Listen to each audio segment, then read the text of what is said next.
Okay. Hey everyone, I'm Tomer, Chief Product Officer of the Stellar Development Foundation, and with me I have Jonathan. Hi everybody, I'm Jonathan Alexander. I am CTO at Zeppelin. Awesome.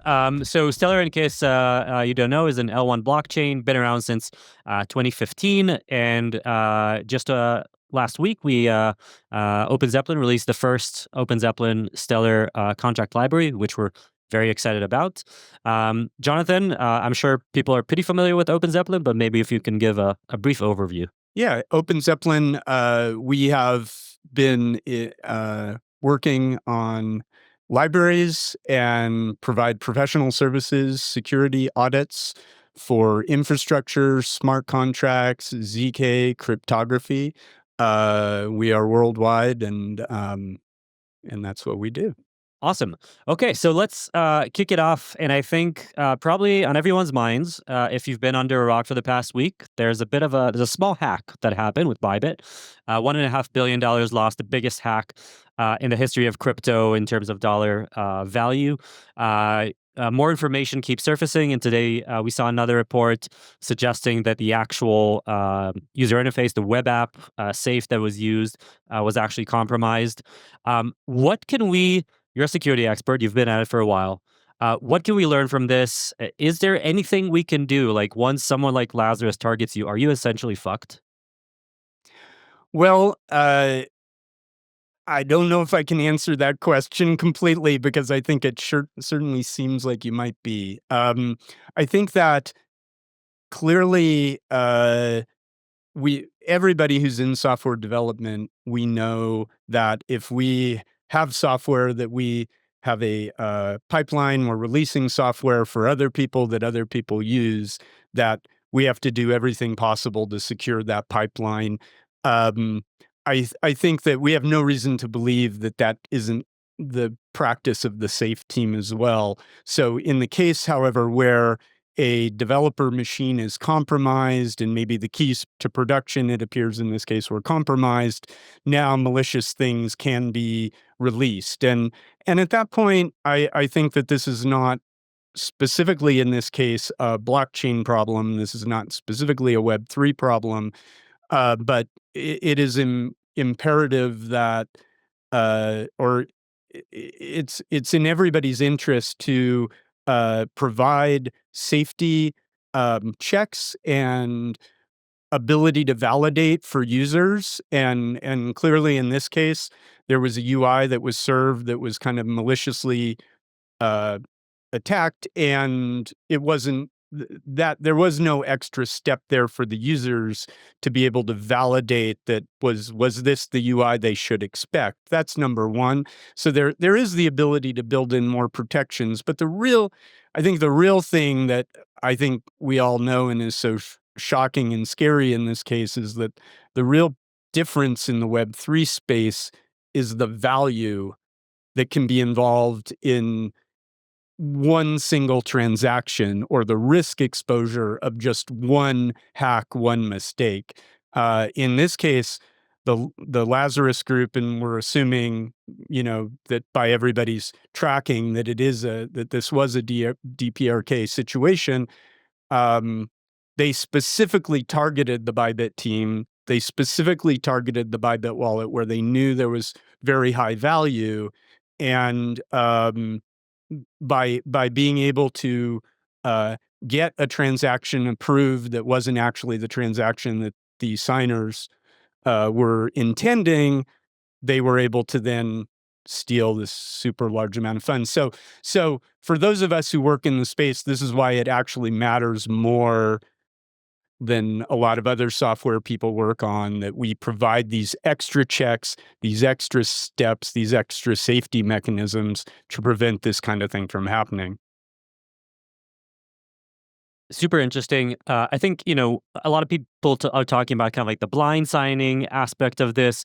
Do you think that specifically, which is, we're seeing it very common in the EVM ecosystem, this like blind signing issue, do you think that would have mitigated this specific issue? And, what kind of effort teams need to do in order to provide more clear signing?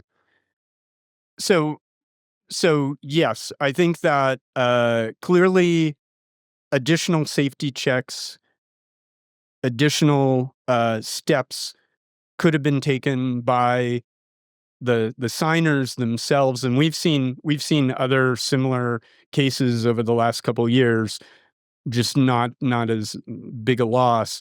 There are a number of actually utilities and tools out there that can help, by the way. And in fact, we at Open Zeppelin had done some work on some scripts that people could use. And if you go to, I think it's Safe Utils, SAFE utils.openzeppelin.com.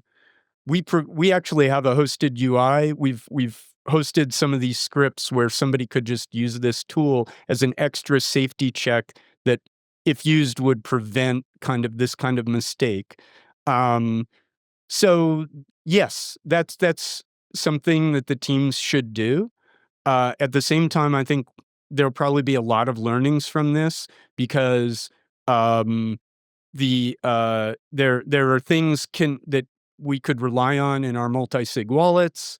There are considerations about what operating system you're using as a signer, and what is kind of the setup of your signing system, because there are a lot of other ways. I think what's interesting here is, a couple of days ago, the first assumptions about how Lazarus obtained this, these false signatures, who people thought got attacked turned out to be a different party, but those could have been attacks too. So there's a number of steps we could take here, and probably we will see improvement in that.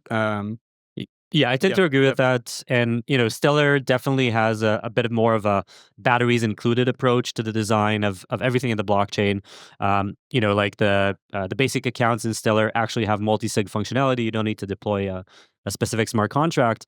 And everything is really, all the authorization blobs, even with Sorobon, a smart contracts platform, even with account abstraction, there's still a very like predetermined like blob encoding, and so anyone can trivially parse it, even if you're on a hardware wallet. But I do think there's a lot of people on Twitter going on saying, this would not have happened with chain X, with tool X, with wallet X, and I think that it's really it's a bit of a stretch at the end of the day when you have like such a skilled state level actor. It's really difficult to protect yourself, even with all of the mitigations Yeah, out there. I do think, and I have seen things out there where, exactly, people are now saying, "Hey, if you would just use our tool, this wouldn't happen." And, well, okay, in this specific case, you could maybe say that's true, but as you say, if there's a state level, a sophisticated attacker may get you in a different way. And like all security is kind of like layers of defense. We need to keep improving every layer of defense. And I think that's a question I'd ask you. The final layer of defense might be at the network. Once, I think one of the interesting things that also has been discussed in the community is, once the funds, if someone is attacked and we all recognize it as an attack, are there other things that we might do on the network to not allow the stolen funds to be transferred, laundered? How do you feel about that? What are your thoughts as to does the network or the community of validators have a part to play here? Yeah, I think it's very difficult, and if I understand correctly, you're asking about a potential rollback, Well, or like a state rollback change. was Yeah, one of the right. Everybody started talking about rollback, and of yeah, course, that did not have positive reaction. And honestly, credit to the Bybit team for how well they yeah, dealt with the whole definitely. situation. But I still, yes, that came up. I'm wondering about, there could be other ways that the network might choose to freeze accounts. What are do you have any thoughts on Y- that? Yeah, I think this specific case is extremely hairy because it's the native asset of the network. I Yeah. think that, when you talk about other assets, they have like various mechanisms of control, and issuers, whether they're actually like centralized issuers or DAOs, have various capabilities that they can apply. In this specific case, when it's the native currency, it really is up to kind of like the governing body of the network itself, which is the validators. Yeah. I don't think, since the DAO attack in 2016, I don't think we've ever had a situation in which an actual kind of like forced state change happened. It wasn't a rollback; it was a state change. Yeah. Um, what would Stellar do is a good question that I don't have a good answer for. It would, at the end of the day, be up to the validators and the Stellar Consensus Protocol, which governs the network. Um, Personally, I think that, like you said, like we need to accept that these are financial instruments that are immutable, and if you start introducing state changes, then the question is kind of like where you draw the line. And so, my personal opinion is it's better not to do it. Okay, so let's talk a bit about Open Zeppelin. You guys have been, you started from the EVM contract library, and you've been doing a lot of really cool stuff in Cairo and Stylus and Stellar, and I keep seeing like more announcements coming from you guys. So you have this really interesting experience and a point of view of being hands-on with all these platforms. Tell me about, the good, the bad, and the ugly. What you've seen throughout the years. What works, what doesn't. What do you think needs improvement? Okay.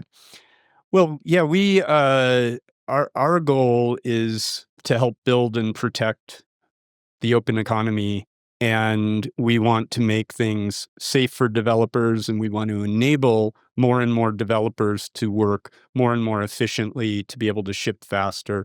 In that respect, we provide a number of things. We provide libraries, primarily in smart contracts, but we provide other reference libraries for we're more and more providing component libraries that can be used to construct UIs safely and things like that. We provide a lot of tooling to help integrate. A lot of the work is to integrate Web 2 with Web 3, and we provide a lot of tooling to help do that. We provide tooling to help people administer smart contracts, and we provide tooling to developers, like to help more securely deploy and test and things like that. So we do all of these things. We are very careful about selecting platforms we work with. That we're always looking for mature platforms that have capabilities that we think developers would benefit from, and that developers working on those platforms can consider the network they're working with safe, and so something we think worth the time to enable people to come to. In that respect, though, there is a big difference between we have expanded, and people don't always know that. Now that we work in a lot of places other than Solidity, as you say, we have Cairo libraries, Rust libraries. We've done a lot of work with the Polkadot community, and now we're working with Stellar. I think that we see differences in approaches, obviously. Some of each of these networks has unique capabilities that it tends to try to stress. Where I think is most apparent is that there is an increasing amount of activity where the Web3 community has embraced Rust as a primary development platform. And that started quite a few years ago, and the derivatives of Rust were pretty limited, I would say. And this isn't true, of course, across all platforms, but have really seen, and I think this is a place where we are very impressed by the tooling in Sorbonne and the Stellar community now, because we see a big difference in kind of the level of maturity of the tooling, and to the extent that other Rust capabilities and tooling can be leveraged. That's quite different in among the different ones we've looked at. We also see that it's really refreshing to see that systems have been emerging that have clearly learned from some of the difficulties that we've seen, not just in security, Security being one thing, like I think people know that in Solidity, a lot of the attacks early on were reentrancy attacks, and there still is a lot of exposure on reentrancy. And we at Open Zeppelin have even built libraries just to specifically help people block that. And but in the case of like Soroban, we just don't even have that exposure, and so people have learned from that as well as from some of the other inefficiencies of being able to use a network in terms of like gas estimation and the efficiency of storage on the system and being able to do things more efficiently. So it's really refreshing to see that some of the newer platforms are starting to learn from things from the past few years and build newer generations of capabilities. And Yeah, that's awesome. We actually spent a lot of time when we started working on Soroban because we're a late mover to the smart contract world. We spent a good amount of time talking with teams from around the ecosystem, trying to learn from them. So, for example, I think one of the most important talks we had was with the Foundry team at Paradigm. And I think Yorgis, Paradigm CTO, his main message to us was testing is something that you need to build from the ground up. If you're gonna consider testing as an afterthought, like for example the Solidity VM ecosystem is another ecosystem, then it's gonna take a lot of work on kind of like rebuilding the entire infrastructure. And so when we built the Soroban virtual machine, it really has a full kind of like local testing mode, so you can run it without the context of a blockchain, in the exact actual same Rust crate that runs smart contracts. So we've learned a lot, especially things like state bloat, for example, which is a huge issue in other networks that you mentioned. So um, we are running out of time. We're gonna stick around if you guys want to talk to us with Jonathan or myself. I've been told that we have a happy hour tonight at the Four Seasons. Lindsay, the person out back there, could help set you up with that. Jonathan, thank you so much. Really looking forward to see what Open Zeppelin does next. And stay safe out there. thanks, Tomar. Thank you.